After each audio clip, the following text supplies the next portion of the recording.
Николина Лулевска вели дали витамини може да помогнат во опаѓање на коса.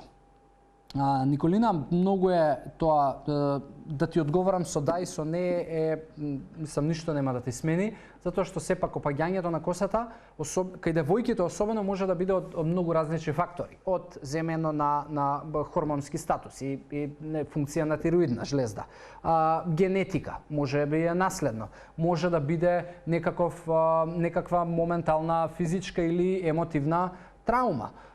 Може да бидат користење на други медикаменти поради третирање на одредени, можеби други здравствени проблеми, така да многу може да бидат причините.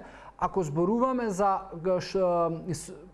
конкретно кои можеби витамини, минерали, кои делови од исхраната помагаат, би издвоил неколку. На прво место би го ставил железото, и железото е практично минерал кој што возможува раст на косата, мислам не само на косата, и на вклучително на целото тело, и многу често затоа што девојките, нели, имате секој месец менструален циклус, може да се губат одредени количини на железо кои што придонесуваат паѓање на косата.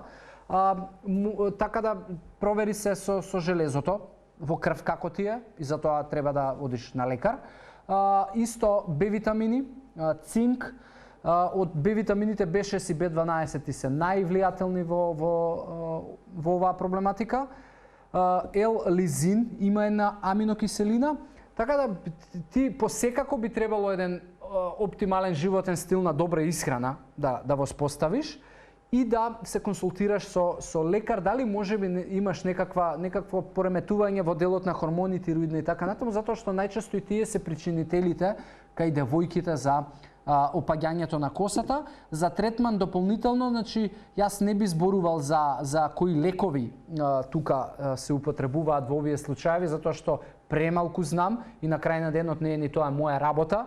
Ќе си одиш на доктор за да донесе дијагноза и да ти даде лекови. Има само еден тоа не е лек, тоа е ОТЦ, значи нешто суплемент се рачуна, барем во западниве земји, претпоставувам и во Македонија е тоа така, кој што докажано, барем и медицината и науката велат дека се има позитивни ефекти во растот на косата, односно во спречувањето на опаѓањето, и се вика миноксидил. Така да провери што се случува со тој препарат и дали можеш да го користиш.